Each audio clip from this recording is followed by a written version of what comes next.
హన్మకొండ జిల్లా ఎలకతుర్తి మండలంలోని బీఆర్ఎస్ నాయకులను అరెస్ట్ చేసిన పోలీసులు. ఈ సందర్భంగా బీఆర్ఎస్ మండల పార్టీ అధ్యక్షుడు పిట్టెల మహేందర్ మాట్లాడుతూ నిర్బంధాలతో ప్రజాస్వామ్యాన్ని కూని చేస్తున్నామని రేవంత్ రెడ్డి ఖబర్దారాన్ని హెచ్చరించారు. ఇందిరమ్మ పాలన అంటూ తెలంగాణలో ఆనాటి ఎమర్జెన్సీ పాలన నడుస్తుందని, దాడులు చేసిన వారిని వదిలిపెట్టి బాధిత పక్షాన్ని అరెస్టులు చేయడం, భయభ్రాంతులకు గురి చేయడం దుర్మార్గమైన చర్య అని, ప్రజాస్వామ్యబద్ధంగా ఎన్నుకోబడుతున్నటువంటి శాసనసభ్యులు కౌశిక్ రెడ్డి ఇంటిపై దాడి చేసి రాష్ట్రంలో శాంతి భద్రతలు కాపాడకుండా ప్రజాపాలన అంటూ నిర్వహించడం మీ దుర్మార్గమైన పాలనకు నిదర్శనమని, ఈ అక్రమ అరెస్టులను ఖండిస్తూ ఇలాంటి అక్రమ అరెస్టులను తెలంగాణ ఉద్యమంలో ఎన్నో చూశామని, మమ్మల్ని అరెస్టులతో నిర్బంధిస్తే కిరటంలాగా ఉవ్వెత్తున ఎగిసిపడి రేవంత్ రెడ్డిని నీకు తగిన గుణపాఠం చెప్తామన్నారు. ఈ కార్యక్రమంలో single window chairman Sripati Ravindra Goud, మాజీ ఎంపీటీసీ కడారి రాజు, బీఆర్ఎస్వి నియోజకవర్గ ఉపాధ్యక్షుడు గుడిసాల వినయ్ కుమార్, మండల యూత్ అధ్యక్షుడు కొమ్మిడి మైపాల్ రెడ్డి, మాజీ యూత్ అధ్యక్షుడు పైడిపల్లి కిరణ్, ఎంకే యాదవ్, చిట్టి గౌడ్ తదితరులు పాల్గొన్నారు.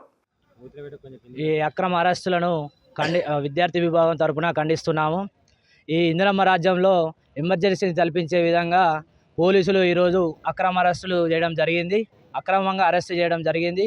ఈ ప్రజాస్వామ్య దేశంలో మాకు నిరసన తెలుపుకునే హక్కు కూడా లేకుండా ఈ పోలీసు వ్యవస్థ, ఈ ప్రభుత్వం అనేది మమ్మల్ని అక్రమంగా నిర్బంధిస్తున్నారు. ఇలాంటి ఎన్నో ఉద్యమ కాలంలో ఎన్నో అక్రమ అరెస్టులను ఎదిరించి మేము పోరాడి తెలంగాణ తెచ్చుకుందాం. అది మాత్రం మర్చిపోకు రేవంత్ రెడ్డి. ఇలాంటి అణగదొక్కాలని చూస్తే ఉవ్వెత్తున ఎదుగుతాం, ఉవ్వెత్తున ఎగిసిపడి మిమ్మల్ని కాల్చేందుకు కూడా సిద్ధంగా ఉన్నాం.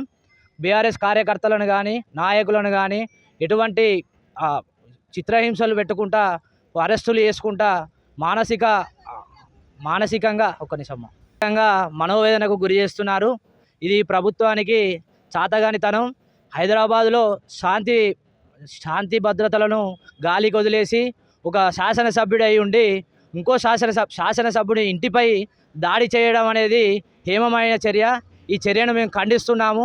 హైదరాబాద్లో ఈ గత 10 సంవత్సరాల్లో ఎప్పుడు జరగనటువంటి దాడులు కానీ, ప్రజాస్వామ్య దేశంలో ఇలాంటి చర్యలు కానీ ఎప్పుడు లేవు.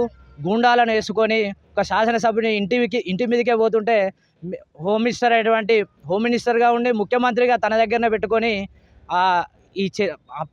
గాలికి వదిలేసి టైంపాస్ చేసినట్టు రేవంత్ రెడ్డి ఖబర్దార్. ఇంకోసారి కనుక ఇది రిపీట్ అయితే నీ భరితం పట్టుడే, జాగ్రత్త. నిన్న హైదరాబాద్లో హుజురాబాద్ ఎమ్మెల్యే కౌశిక్ రెడ్డి ఇంటి మీద దాడిని మేము ఇక్కడ తీవ్రంగా ఎలకతుర్తి మండలం తరపున తీవ్రంగా ఖండిస్తున్నాం.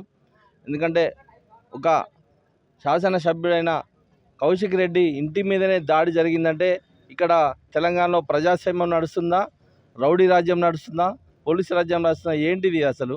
ఇది తెలంగాణ శాంతియుత తెలంగాణలో ఈరోజు మళ్ళీ చిచ్చు రేపిండ్రు. మళ్ళీ కాంగ్రెస్ పార్టీ వచ్చి ఈరోజు విపరీతమైన పోలీసు దాడులు చేయించుకుంటూ పోలీసులను వెంట పెట్టుకొని వచ్చి ఇవాళ గాంధీ అనే ఎమ్మెల్యే దాడి చేయడం అనేది అది నీచమైన కార్యక్రమం. ఇది దౌర్జన్యంగా చేస్తున్నారు. దీన్ని ప్రభుత్వం ఉందా లేదా అసలు ఏం నడుస్తుంది? హైదరాబాద్లో ఒక గుండాయిజం నడుస్తుంది.